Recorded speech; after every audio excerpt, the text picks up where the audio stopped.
Hello and welcome to the Beer Chef. Today in this video we will be looking at strategies to control foaming at the tap when you pour your beer in your pint of 3. Now the two contributory factors towards foaming at the tap are primarily conditioning temperature and pressure inside the vessel. So the first, conditioning temperature, that's an easy one to resolve, and that is simply this: keep your fridge as cold as you can without freezing it. Ideally, if you can keep your fridge when you're conditioning your pint of beer inside around 2 or 3 degrees C, then that's as good as you're going to get towards creating suitable conditions for the dissolved CO2 to transfer into your beer. Now, controlling the pressure is a little bit more difficult and a little bit more technical, and we've got limiting factors here. So let's have a quick look at the pressure valve on this pint of 3, and I'll talk you through what my ambition is today to control the foaming at the tap on this brew. You can see the pressure valve is labelled as off, and then you've got 1, 2, 3, 4, 5 on the dial. When you go to number 5, it's going to be fully pressurised and you're looking at 30 psi or above. In the off position, the valve is completely open and no pressure will build at all, so there will be 0 pressure. You would be forgiven for thinking that from off to 5 would be an incremental increase. Common sense would tell you that that makes it makes perfect sense, that if this is 30, then this is probably going to be 6, 12, 18, 24, 30. But common sense is defied here, because that's not the way this works at all. From off, you'll find that in about the halfway position, the pressure valve begins to engage, and then at the number 1 position, my testing has indicated that number 1 goes straight to around 24 to 25 psi. So in actual fact, thereafter, you're only gaining about 1.5 psi per number. So you're going from sort of like 24, maybe 25 psi to 30 over them 5 numbers. Now this would explain why Pinter never use 4, 3, 2 or 1.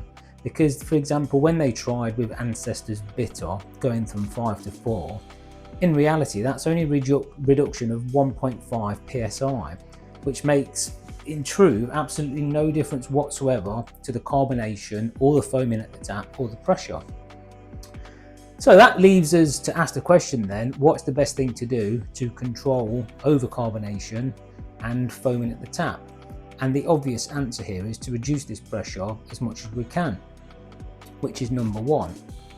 Now I can hear you all asking the most obvious question ever: if it's as simple as just brewing and fermenting all our beers on number 1 to get perfect results, then why don't Pinter advertise that and recommend that? And the answer is because the risk of reducing the CO2 and the pressure in the beginning, the risk increases of running out of CO2 by the time you've finished your 10 pints. So that's the problem here. There's always going to be that compromise.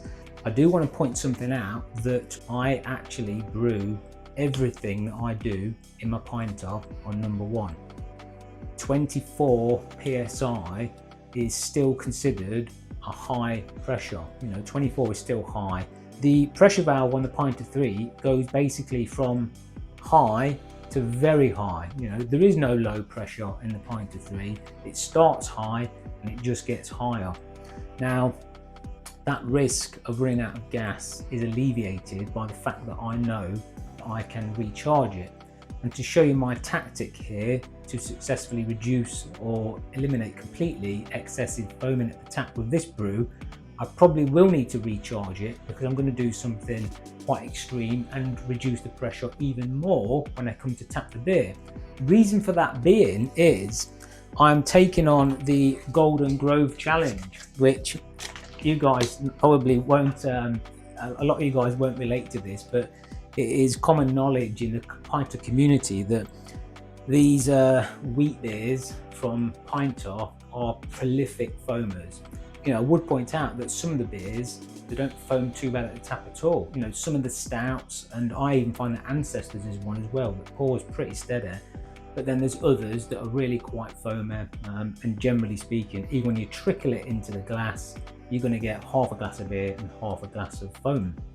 Now, another thing I would say is I've just bought some craft beer, and I opened a can of craft beer, put it into my glass the best I could to control it, and I ended up with half a glass of beer and half a glass of foam as well. So this is not just a problem associated with a pint. Some beers come out a little bit over-carbonated, a little bit vigorous, and you need to give them time to settle down. So this is only a problem if you think it's a problem. But in the pinter community, I've heard a lot of people complain about the foaming at the tap. So that's the purpose of this video. So I've decided to demonstrate this foam control using something that I know is going to really challenge me. So that's what I'm going to do. I'm going to be fermenting this on number 1. As I say, that's kind of like, I've let out a little secret there. Everything that I actually ferment in my pinter now, I do at number 1 on 24 psi. And I do think even just fermenting at number 1, because of the reduction in pressure, even though it's not a substantial amount, it does make it easier to pour right from the very beginning. Whether you want to give it a try, if you've got the CO2 recharge kit, then you've got absolute control now, and you've got no worries whatsoever. And I have, so I don't have to worry about these things, because I know I can repressurize it if I need to anyway. Golden Grove, let's give it a go. Very quickly, we'll just have a quick muse through the fermentation process and through my method, and then we'll move straight on to the foam control and the results. So take a quick look.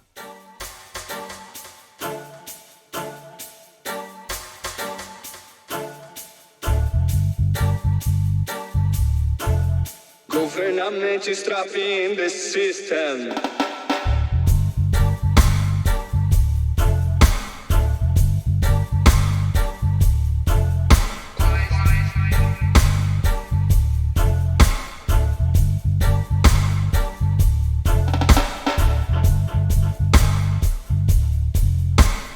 Government is trapping the system. The system.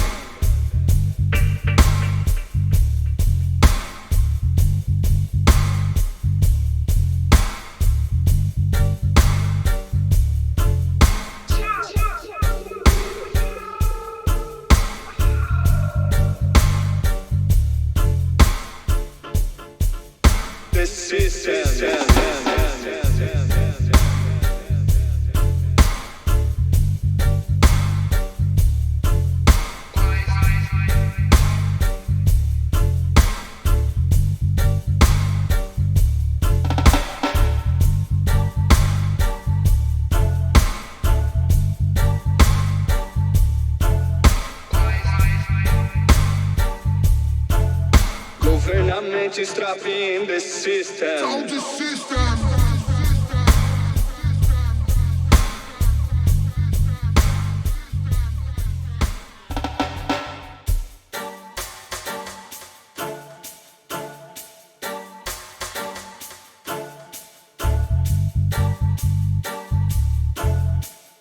Government is trapping the system.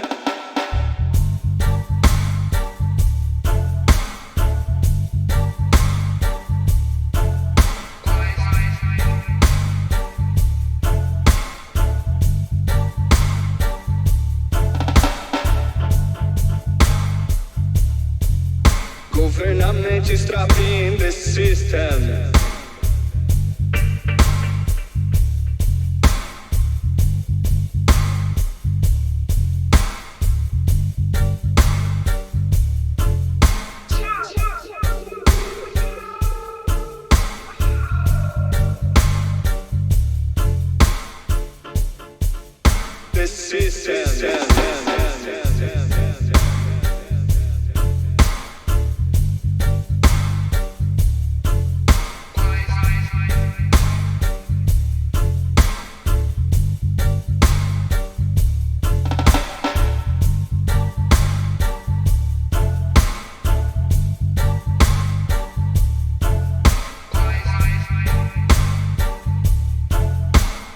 Government is trapping the system.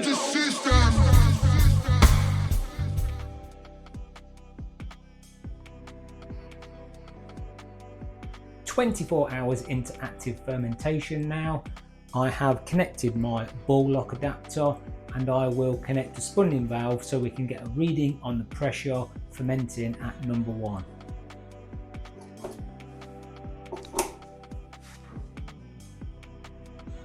As expected, we're around the 24-25 psi mark, so we will now continue with the process of fermentation until the 7 days duration is complete. 6 days into fermentation, I can see from the pressure valve that fermentation is still quite active, so I've decided to extend the time from 7 days to 9 days fermentation to ensure that the fermentation process is complete. 9 days fermentation is now over, so we will pop this pinter off the dock and get it over to the fridge.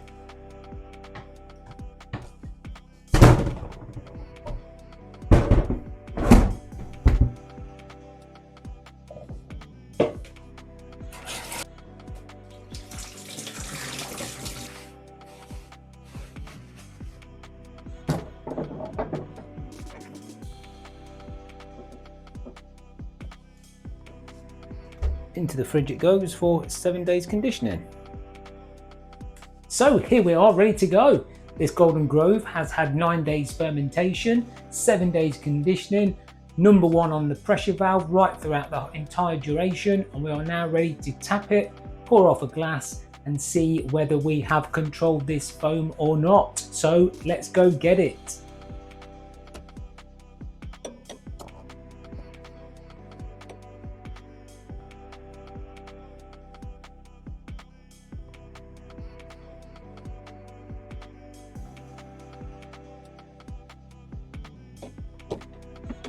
So there you have it, you've seen it with your own eyes. I would say that the carbonation on this has been controlled nicely. It's not over carbonated. There was no excessive foaming at all. If this is one of the worst you can get, then I think we can already call this an absolute success. Just fermenting and conditioning number 1 on the pressure valve, which is about 24 psi, has resolved our issues here. Now I've got this CO2 recharge kit in the background there. I half suspected that if this was really a prolific foamer, that even the number 1 was not going to cater for this, and I was going to have to depressurize it a little bit more and then get a nice pour out of it and then repressurize it when I'd finished pouring, finished drinking. But that's not been the case at all. There's no point in wasting our time here. You know, number 1 is solved the issue completely, so there's no point in messing about with recharging it or anything else. So the only thing to point out here, of course, which I mentioned earlier in the video, is reducing the pressure early on using number 1 on the pressure valve does give a reduced amount of CO2 in the vessel. So it does increase the risk of CO2 running out by the time we get to the end of our 10 pints. Whether that becomes an issue or not, only time will tell. I've had some really positive results with these trials that I've been doing. Everything that I do now is on number 1, and I would give you a heads up that I have not been having to recharge everything that I brew on number 1 at all. So if you want to give it a go, that's the caveat. You know, it might come with issues down the line, but who knows, you know, give it a go, try it, see how it works out for you. If you do try it, leave some information in the comments to let me know how you got on. And that is the conclusion of today's video. So I hope you enjoyed it, and I will catch you on the next one. Cheers.